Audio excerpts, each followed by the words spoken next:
Russian engineers have begun designing a lunar lander ahead of plans to create a permanent colony on the Moon in 2030.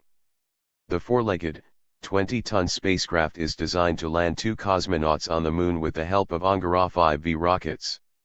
The nation is hoping to launch a lunar probe in 2024 to scout out colony locations, before landing humans on the Moon within 14 years.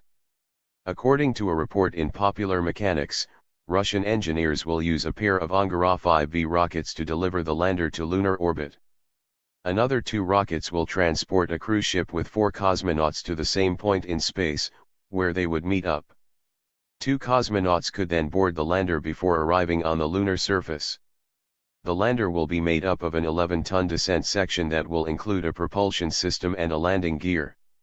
A 8.5-ton ascent stage will contain the crew cabin with all the life support equipment, along with solar panels and a radiator.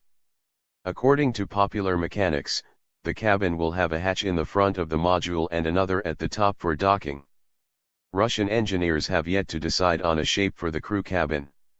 To create a human base on the Moon, Russia will use 6 separate launches of the upcoming Angara rocket. Each launch will send a new module to the Moon, created the base piece by piece, in a similar way to how the ISS was put together. Assembly of the Moon base is expected to take more than 10 years, and Roscosmos says it will eventually serve as a permanent settlement. Russia's first manned flight to the Moon is possible a year earlier, in 2029, according the head of Russia's state-controlled rocket and space corporation Energia had predicted.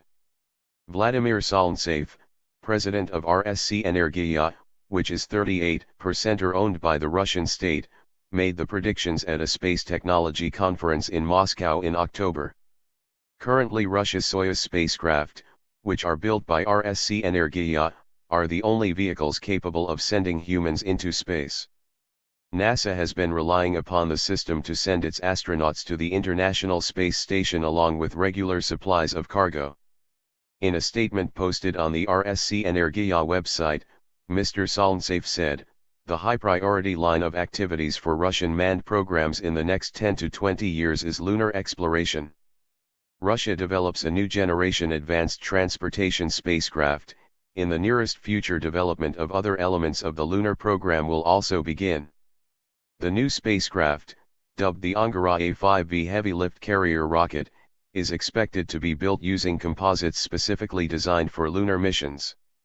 Russia has never landed a human on the Moon, and plans to do so drawn up in the 1960s were never completed after NASA's Apollo moon landings. Instead, the country has concentrated on sending a series of unmanned probes to the lunar surface. However, it has not sent a spacecraft to the Moon since the sample return mission Luna 24 in 1976. However, the country's new effort to send cosmonauts to the Moon could see it beating US in its attempts to return to the lunar surface. NASA had been planning to return humans to the lunar surface as part of its long-term plans to send astronauts to Mars. However, the plans were scrapped in 2010, favor of landing on an asteroid Indiana, an announcement by US President Barack Obama. Hit by major funding issues, a mission to the Moon was seen as being a low priority, although some officials have indicated NASA may send future missions to orbit the dusty satellite. A recent study funded by NASA has, however, also suggested NASA is still hopeful about establishing a human presence on the surface of the Moon. The Evolvable Lunar Architecture Plan outlined a cut-price way of building a base on the Moon for around $10 billion using private rockets and mining water ice from the poles. The study, conducted by NextGen Space LLC, said it would be possible to land humans on the Moon within the next 5 to 7 years and establish a base within 19 years. A number of former NASA staff have also suggested that the space agency is quietly planning a mission to the Moon as part of its build-up to Mars. However, Russia's ambitious plans to return to the Moon could now trigger a new race to exploit the minerals and other resources on the lunar surface. Earlier this year, the European Space Agency said it was interested in joining Russia's attempts to colonize the Moon. ESA and Roscosmos said they were working together to send a lander to the Moon's south pole to look for water. The Lunar 27 mission will launch in 2020 and its primary mission will be to look for deposits of water ice in craters on the surface, which could be used by future manned colonies on the Moon. Professor Igor Mitrofanov, one of the lead scientists on the project at the Space Research Institute in Moscow, told the BBC, "We have to go to the Moon.